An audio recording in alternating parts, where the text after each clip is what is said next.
Welcome back to the Make Time for Success podcast. This is episode 67.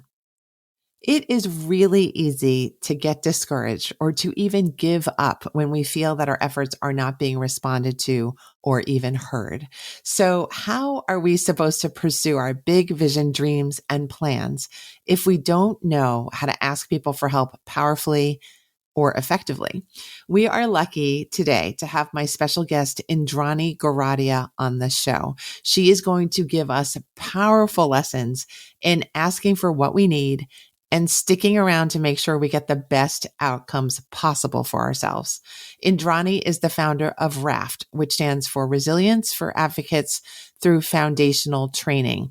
This organization and Indrani are focused on helping staff of sexual and domestic violence organizations to make self-care a regular part of their personal and professional lives. Indrani is such a great teacher. She's such a powerful speaker too. We're going to learn a lot from her today. So let's go listen to this episode now.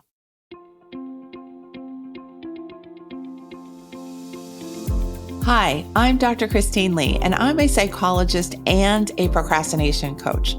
I've helped thousands of people move past procrastination and overwhelm so they could begin working to their potential. In this podcast, you're going to learn powerful strategies for getting your mind, body, and energy to work together so that you can focus on what's really important and accomplish the goals you want to achieve. When you start living within your full power, you're going to see how being productive can be easy and how you can create success on demand. Welcome to the Make Time for Success podcast. Hello, my amazing podcast friends. This is Christine Lee, and today I am sitting and talking with Indrani Goradia. She and I are new friends, and we met through a small conference held by our dear friend and mentor, Pamela Slim. And we just connected really quickly. I love Indrani's energy. She's definitely a connector of people. She introduced me to different people at this small conference that I had not met yet. And I can't wait for you to learn from her. She is the founder of RAFT Cares.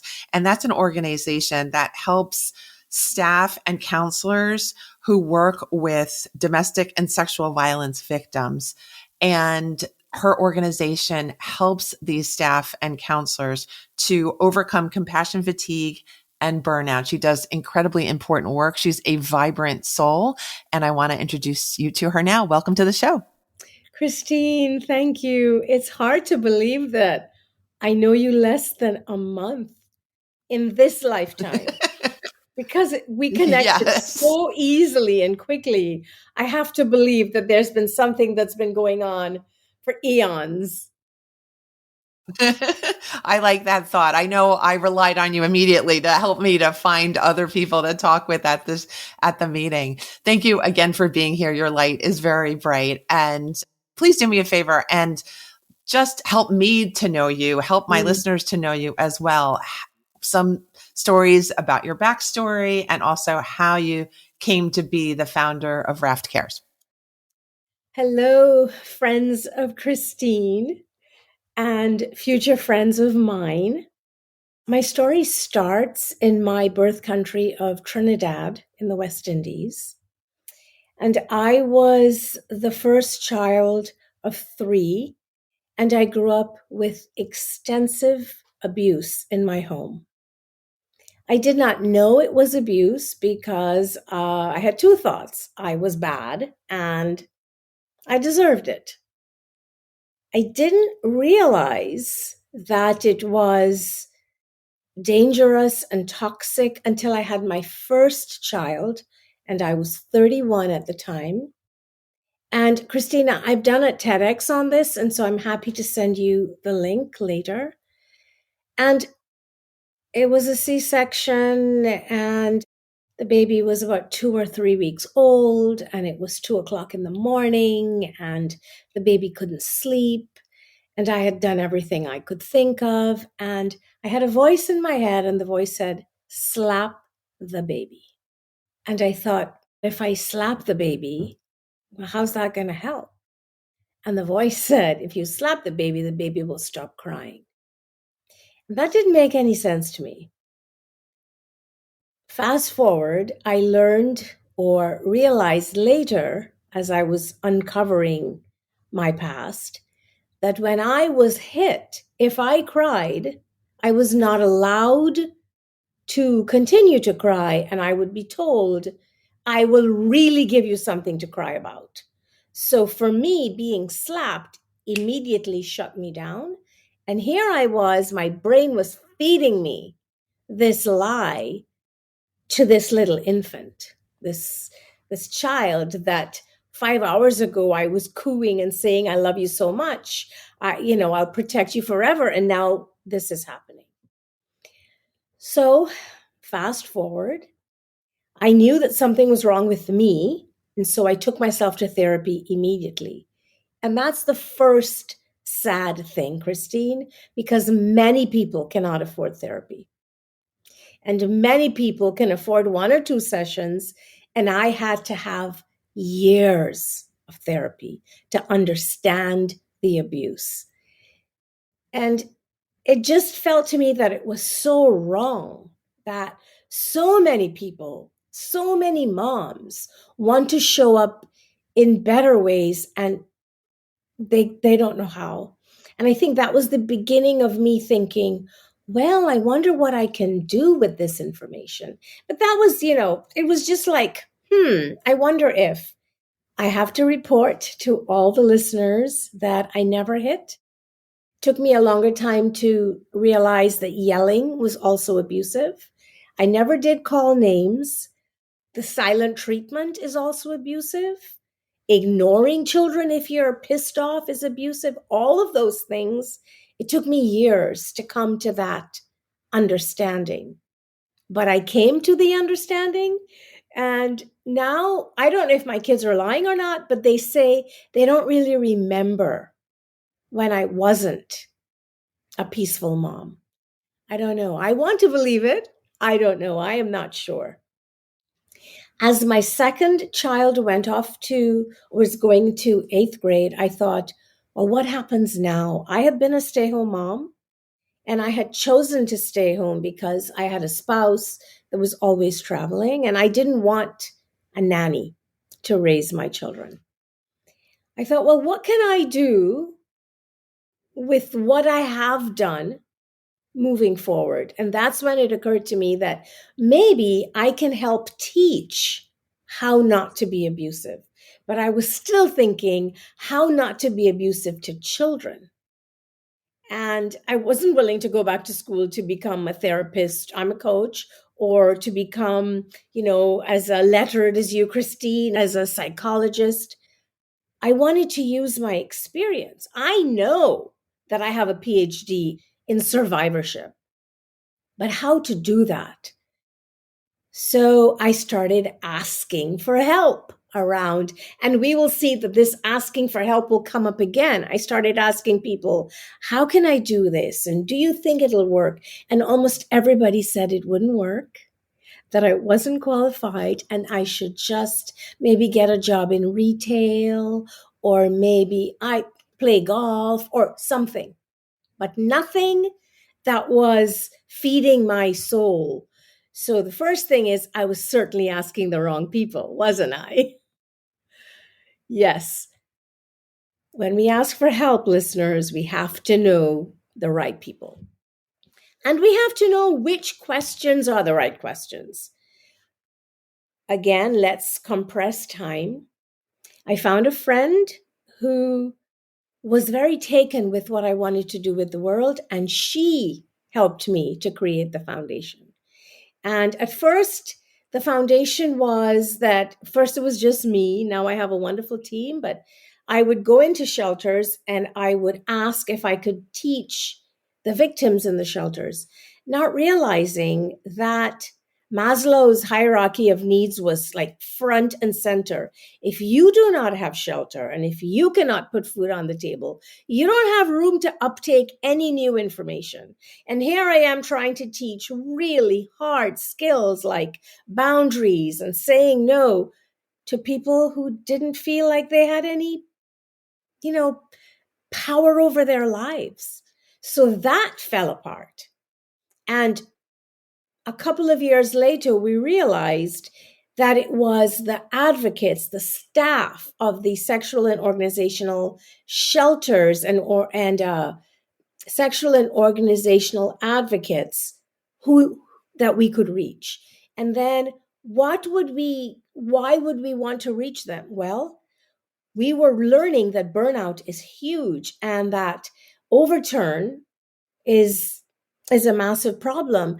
And just when you are ready to finish onboarding someone and they're getting into the groove of the work, they leave because the work is so hard. So what RAFT means resilience for advocates through foundational training.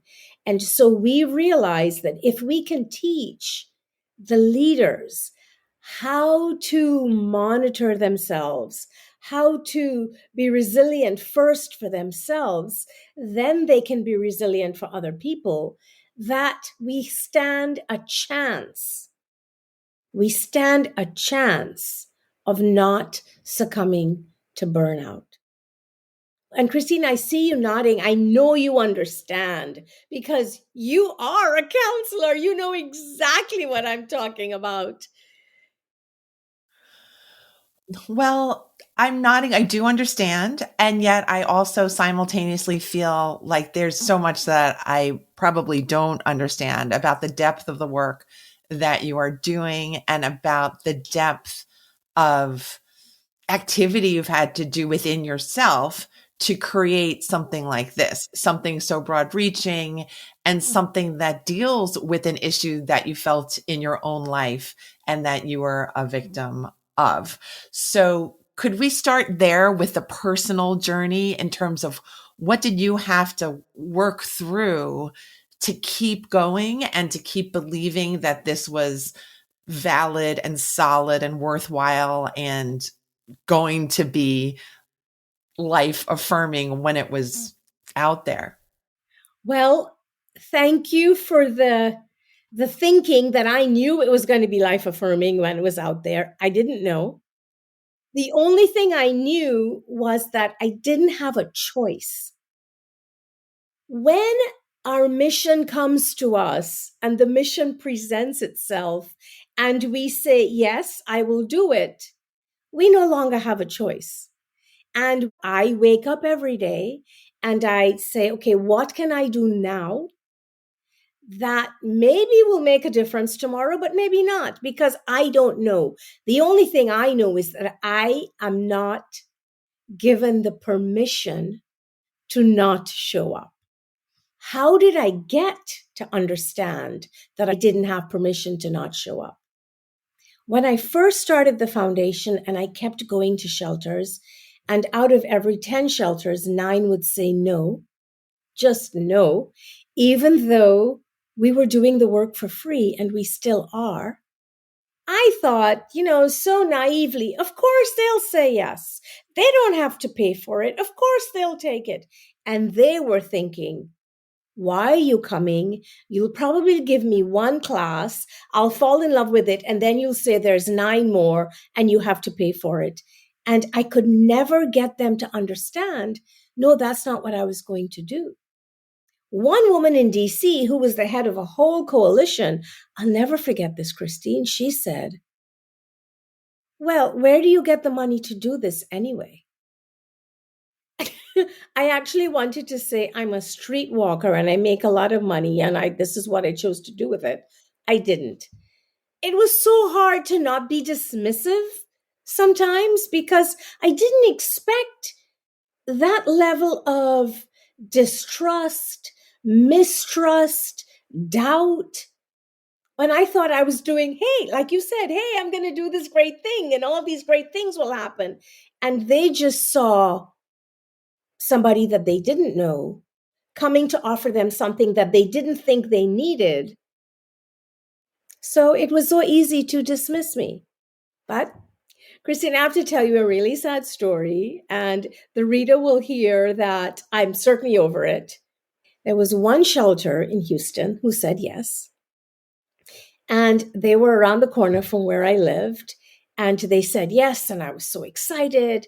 And I showed up the next day and the doors were locked. And I thought, oh, maybe they just forgot I was coming. And they wouldn't answer the phone. And they wouldn't answer the phone. And I would show up and I would wait for somebody to open the door. And Christine, they ghosted me. Till this day, and that was 10 years ago, I still don't know why. Was it something I said? Was it something I wore? Was it something they read about me? And I was left to, well, okay, fine, I'll give up. Look, I came so close and they don't like it, I'll give up. And 2 days later, I got up and thought, well, all right, start again.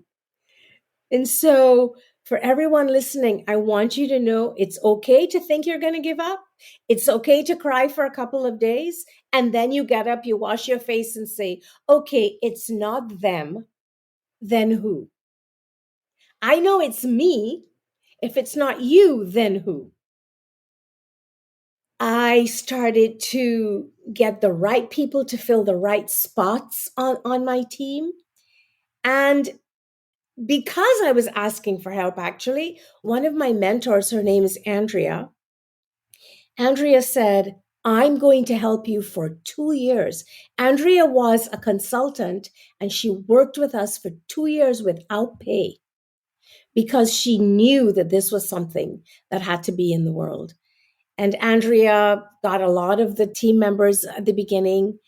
And I realized that it was everybody's strength coming together that made this great chain. So for me, the personal work was to actually get out of my own way, to know, to understand, Indrani, you don't know 80% of what you need to do in this moment. The only thing you know is that the vibration to do this work is so hard that you cannot stop, you cannot drop it. So who else do you have to ask? And of course, I made a lot of mistakes, but slowly people started saying, yes, I know this person. Yes, I know that person. And I would always say, thank you so much.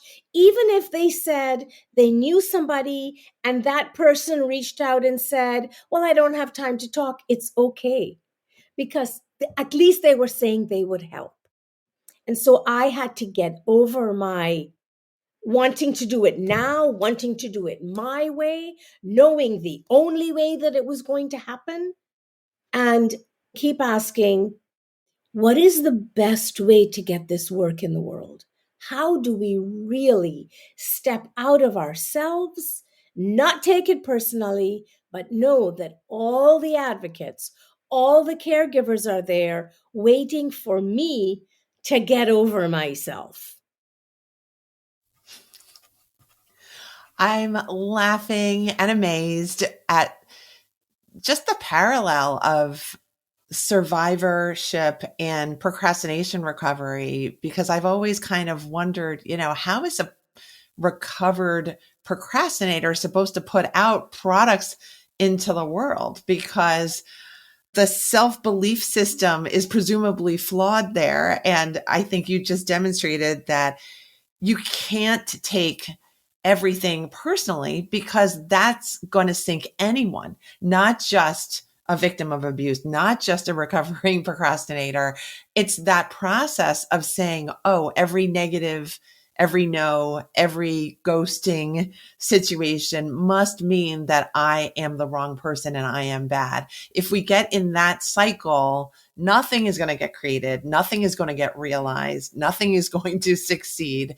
And I think you're just a great example of someone who did the work day after day, night after night, meeting after meeting, until you filled in the picture that was given to you and that you had for yourself of this community of people that was strong together, that did have the right information to use and was not burning out, that was actually functioning from light instead of heaviness. So please, could you share with us some stories about how your work and RAFT Cares has been able to create a strong environment for caretakers, counselors, and staff involved in these organizations that help domestic and sexual abuse survivors? Yes. Thank you for that question, Christine. And before I answer the question, I want everyone to know that when we are courageous enough to show up in our own business to do the mission that we have to do, when people say, thank you for coming, thank you for doing, nothing feels as great as that. Nothing feels as great as that. So if you're doing something now, and when you reach someone and they reach back and say, oh my gosh, I did this and this based on what you said, and your heart bursts wide open, that is your work. Keep doing that. And when your heart doesn't burst wide open, tell yourself, it's not me, it's not them, it's just not my work. I will find a different way into my work. So that being said, the first time a leader reached back to me and said, that way of saying no that you taught me and the way that we're living in our values, let me tell you what happened last week with the board. And they went into this whole story about what the board did and what they had to do and how they had to prepare. And I had worked with this individual and I had said to them, now, the board's job is not your job. Your job as ED is, yes, you have to hear the board, but the board has hired you to do the work. So how you tell them what you have to do and how they get that is where the no or the yes will come from. So when you hear them saying no, you have to say something like, can you tell me which part of that you're saying no to? And start whittling it down. So you hear the no and you don't hear, oh, you're a piece of crap. The no is not you. They hired you. You are there. You have just made a presentation. I give them 5 points. Which of these things is a problem? Let's take that off the table. And maybe you're just left with one. Everybody agrees on that one. Okay, that's the one we will do now. But if you only go in with one and they disagree on that one, you have 0, right? So go in with a few different ways to ask for the same thing. If you have 20 board members, you have 20 different sets of ears. And how are you going to parse what they are saying through a sieve that you are going to call, how can we move forward on this? And I know that this no is not me. It's not, Indrani, you're an idiot. It's, Indrani, I don't know if you're saying why you're saying it, if that's going to work. Okay, let's figure out what words, how it works, what's the time frame. So what exactly are you saying no to? I love it. Great example. And I think a great lesson there too in really getting in the habit of viewing all the possibilities that are available as opposed to looking at the uncomfortable feeling within us that is worried that everything's going to collapse around us, that's actually not what is at play. What's really at play is the wealth of possibilities, even in a conversation that maybe it's a no. And so I love the descriptive example that you've just given. Yeah. And even with the power differential, right? The board is more powerful than the ED, but the board has hired the ED to do something that the board doesn't want to do. And even at the end of the meeting, if the board still says no, the ED has to say something like, so I just want to get it clear. If we don't do any of these, things will remain the same. And are we saying yes to that? Oh, no, we don't want things to remain the same. Okay. So shall we extend this by 10 minutes? Shall we set another meeting? And in the meanwhile, I will table this and this will remain the same until we come back. Make the connection to why they called the meeting in the first place. Right? I love it. Great lessons in powerful communication. I can see why you've been a success as a builder, and because you've got purpose and you know how to communicate. And those are very powerful skills to possess together. Okay. We decided together that we wanted to focus on helping our listeners know how to ask for help when they're feeling a little bit anxious about that or feeling like they don't know how. Could you share with us some tried and true techniques that you have taught other people? Yes. So, Christine, the first thing to know about asking for help is the thing that you're asking for, is it your business to ask? So, I am a founder of an organization that does work with advocates of sexual and domestic violence organizations. I have been asked to ask other people to fund different things. That's not my ask. So before you even ask for something, you have to know, is this my ask to make? Or is it so? Oh, no, you ask. You're so good at asking. I know I'm good at asking, but do I really want to ask everybody's ask? So we have to know, and I'm not talking about at home, right? I'm talking about in our professional space. Who are you asking? What are you asking for? And when are you going to ask? And before you do all of that, you have to ask. I mean, we're going to use the word ask a lot. You have to ask yourself, how else in my life do I ask for help? Do I ask for help? Guys, I'm really overwhelmed here. Somebody needs to do the dishes. Or am I always saying, "Oh, nobody wants to do it, I may as well do it"? Well, if we are always saving other people from other work, then we might feel that we have to do the same thing within our workspaces, and we don't. And that's when we get into trouble. I know you do it. You're so good.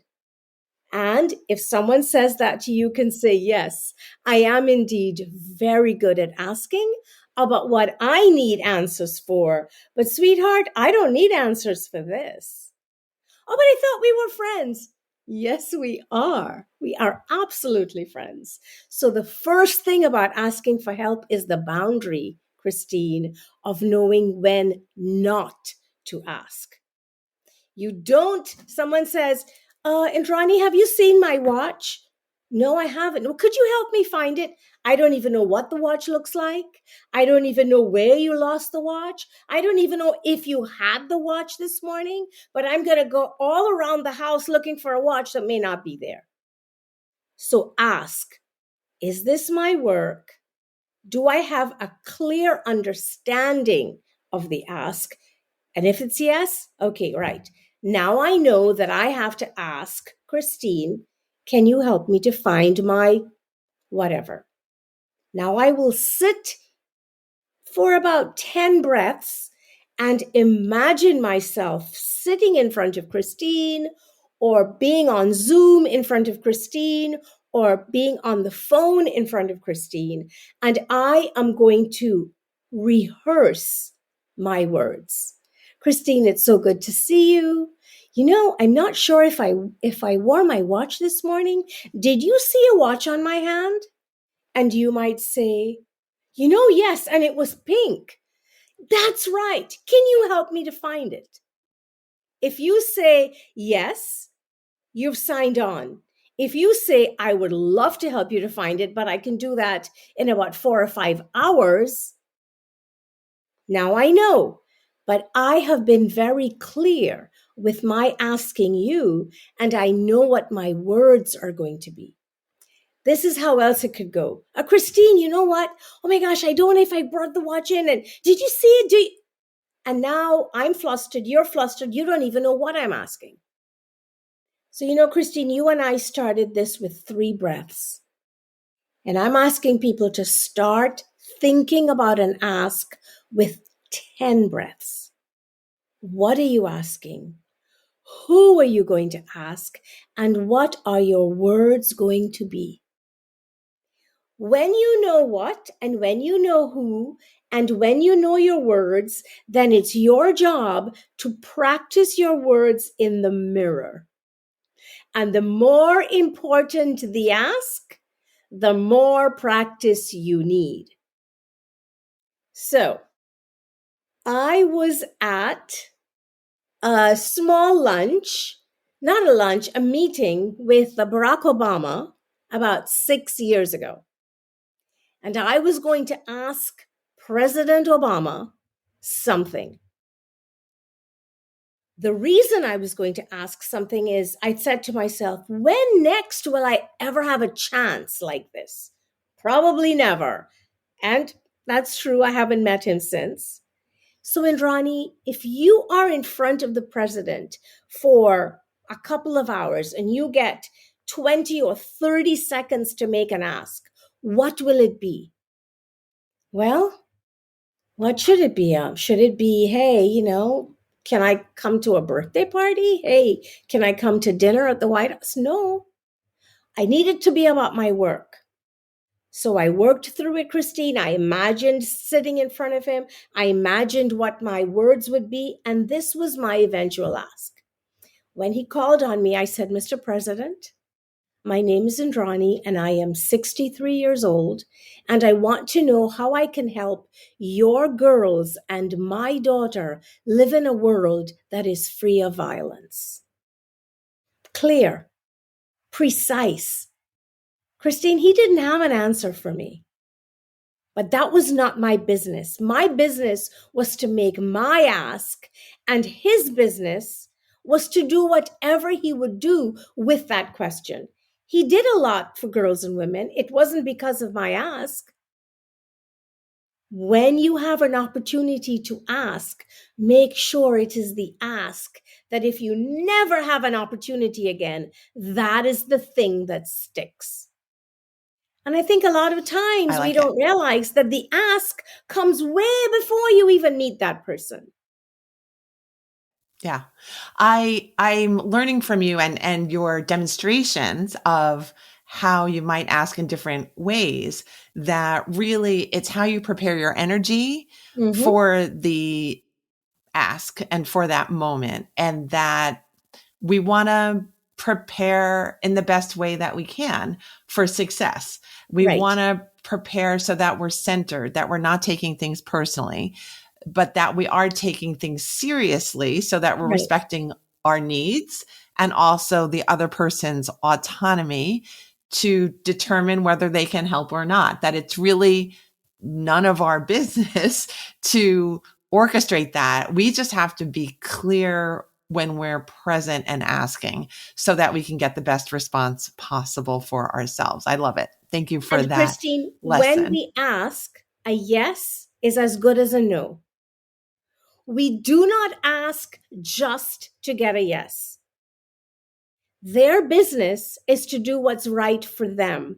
And my other short story here is a long time ago when I first started, I used to have a little program that I did every day in October. I tried to interview somebody that was really important in society. One time I interviewed a dad who had lost a child to a school shooting, and he had a lot of advice for parents who had lost children. And one of the people that I really wanted to talk to was Brene Brown. This was before Dr. Brown became what that she is now. And so I knew someone who knew her, and I said, do you think you might reach out to Brene on my behalf? And the person did. And Brene said no. And I said, great. And I wrote her a thank you note and I sent it to her university. And the note pretty much said, I hear your no. I'm grateful for listening to the request from blah, blah, blah. She wrote back to that person and said, Indrani was so gracious, I will do it. She said no. I said, thanks for the no. And then she said she'd do it, and I never saw it coming. That was the biggest lesson for me. Be brave enough to make the ask and be humble enough to say thank you to the no in the most magnanimous way.